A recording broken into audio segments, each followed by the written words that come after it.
Welcome to the People and Performance Podcast, offering tips and expert insights into the strategic capabilities, behaviors, and results needed to grow and sustain employee performance.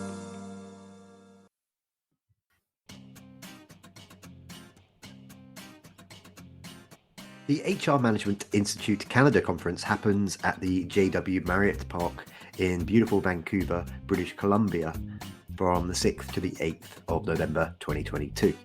The theme for this year's event is Imagine, Invent and Ignite, future-ready work strategies to ensure ongoing organisational success. And our very own Chris Bjorling, usual co-host of this show, is a speaker at the conference. So Chris and I thought, let's kick off season 6 with a very special event preview episode. I hope you enjoy this conversation I had with Chris, and if you do, please remember to like, comment, and subscribe.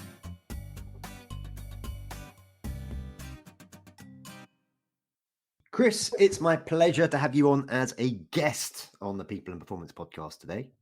Well, thank you, Bill. I feel so weird sitting on this side of the microphone thinking that I am now a guest, not a person who gets to ask questions. So I'm excited, though. Go for it.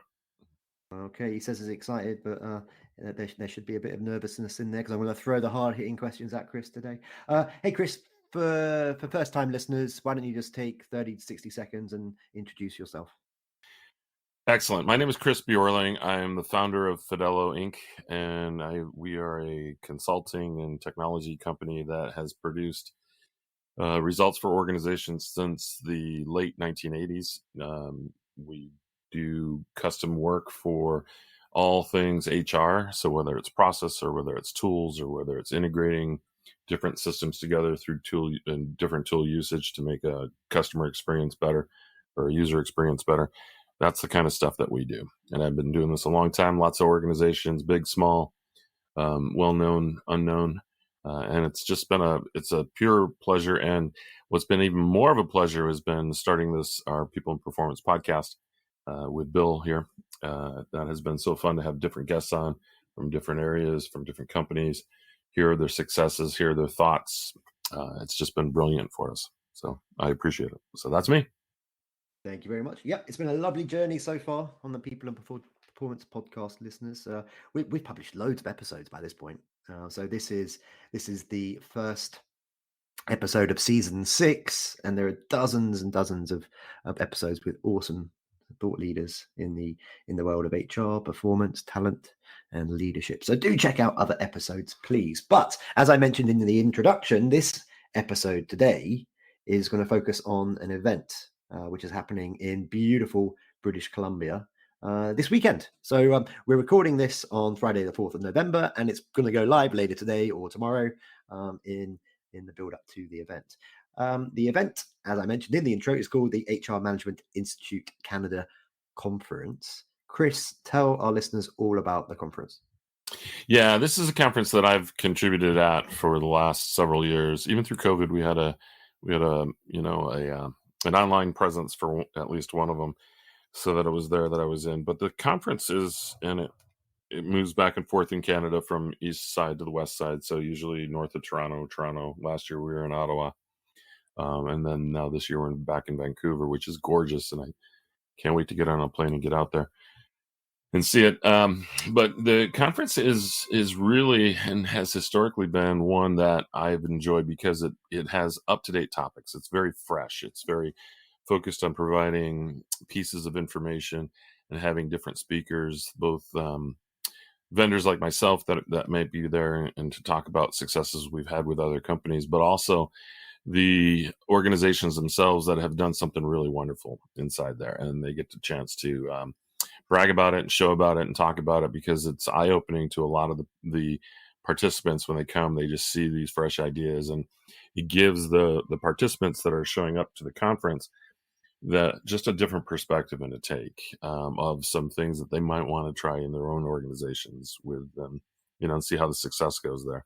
Bottom line, though, it's a great chance to meet other HR professionals, share stories, discuss things. You see a lot of the networking being some of the most valuable pieces of time that are spent out there. People just, thinking of things, talking about things. How did you handle this? Oh, I handled that. Especially as we're coming out of the COVID experience, kind of mostly maybe, out of the Great Resignation, kind of mostly maybe, heading into the Great Reengagement, all these different things. We put out these phrases, but really it comes down to, hey, what do we do differently to engage and to develop people and to retain them, and keep moving forward to satisfy the business needs, and do it in a way that people are enjoying being part of our team, part of our culture, part of the fit that's in that company. So that networking is just critical as we go forward.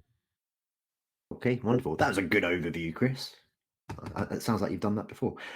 Okay, so your session is called Focusing on an Employee Experience that Drives Your Business and Retains Your People. Sounds pretty good, sounds pretty helpful. Tell me about the talk and what attendees can expect to take away from it. Yeah, I get a really quick 15 minutes to talk about a couple things, and really it's to hit the lever on this concept of the employee experience, driving business results and retaining employees. We've been doing this for years. We have been making bespoke systems and focusing in on 3 different aspects of the organization.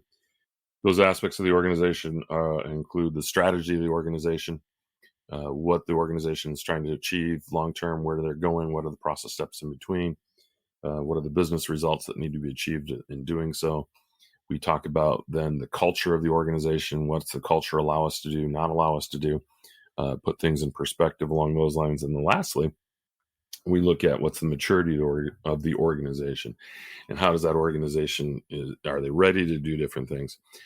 Because when you start to balance out all of those 3 pieces into your solutions, whether it's HR process or whether it's a tool generation that you're putting out there, those pieces that come through really shape the employee experience that they're going to receive. So, for instance, if you do something from an HR perspective that's not in alignment with producing strategic results, then most people are going to look at it and say, hey, we don't want to be here. Why are we doing this? Okay, so you have to have that strategic component to it there. If you're doing things that are just like totally alien to your culture, your speak, your language, how you treat people, what you do, those types of different pieces there are going to be difficult for your workers to embrace any HR solution, whether it's process or tools. And it's important to keep in mind that as we go through this area where we need more talent and we need to focus on getting people through the door that are going to deliver results for us and stay with us and enjoy being there, they need to embrace our culture. Okay. And if we're not using that in our tool sets and our processes, then it's kind of well, I was hired for this, but I don't like this now. And so that it breaks that cultural aspect of it. And last is, are we asking them to do things that we're not mature enough to do? So I bring that up in the concept of some startups aren't ready to do some longer term, bigger talent management initiatives because they're still flying by the seat of their pants. Okay. They haven't thought through all the details yet. So, or if you have a low trust in your organization, you put in a 360, all of a sudden it's like, oh, who's saying what about who? So put some things in there. So when you look at putting together your solutions and tools, you have to hit that employee experience. You need to focus on that, because once you do and you line those pieces together, they're going to start producing results. They're going to do it in a way that makes them happy because it's part of their culture. They see it as a natural ebb and flow in their workday, that they're participating in this. And then if it has the right maturity, they're going to see it as being ready for them to do it. Over time, your business needs change. Your strategy and your focus results may change a little bit. Your culture may shift as you do mergers and acquisitions. Different pieces may in fact impact those pieces that are there, as well as the maturity may improve. So, and then you need to be agile and moving forward to go forward. So driving your business results, okay. If you do it in a way that is a good experience for the employees, you're really going to keep them on board. You're going to keep them focused there. They're not going to see anything out of alignment, so to say. So it's kind of what we're going to hit on in those 15 minutes. I'm going to be focused on the aspect of systems at that time versus just process, but it's really around making sure that it's a fit for the group and the organization that you're working with, and hopefully, letting people know that just because it came with the financial package, the HR tools came with a financial package, they may not be the best fit for your organization because of a lacking in certain areas that just totally negatively impacts that employee experience. Chris, how do you think the emphasis on employee experience has changed as a result of the pandemic? Oh, great question, Bill. I think it's been really more of a focus. Some of the research that I've just been looking at is that, especially on the tool side, is that like people don't want to be playing in tools that really don't have impact for them, that don't have focus, that are culturally relevant or business relevant to them. So a lot of times we do in HR do things out of compliance, which we'll still have to do, but it's how do we do it and how do we put it in place and how do we make it a straight and focused activity is the question that's out there. The concept of experience right now, the employee experience, is really one of the differentiators that each of us can enable, and we have full control over it at the organization. So, when you look back at it, whether you do exit interviews or not, a lot of people are going to say, for a lot of organizations, well, I got hired for one thing, I thought it was something, and then it was different. And or I went through these kludgy activities and stuff like that. And so if those from the pandemic, if those kludgy systems are there, or those experiences that are not flattering to the organization are there, you may have a revolving door for a lot of people because they're like, well, this is just not really where I want to spend my time going forward. So I think it has risen in significance from the pandemic. It was there before for the sharp organizations that were really looking at that opportunity to gear and to gauge and to put things in place to make it easier for the employees to work on. But I think the pandemic has just brought it higher to the surface. Okay, perfect. Thank you very much. Right, so this is the first episode of season 6. And therefore it gives us a chance just to look ahead a little bit. Chris, what other events have you got coming up in 2023? Any other plans or initiatives or announcements that you want to make about the year ahead? Yeah, it's great stuff. 2023 is looking to be a good year. I mean, we're worried a little bit about the discussions currently about, well, are we going to be entering into a bigger recession and stuff like that? But to be honest with you, one of the best times to really refocus your efforts around managing your people is during a recession, because guess what? At some point in time, we're going to bounce out of a recession. So we need to be prepared. Your workforce needs to be prepared. You need to be able to look at, do we have people enabled for us, our organization, to be successful in a growth strategy that could be more rapid than not. So we hope that any recession doesn't last long.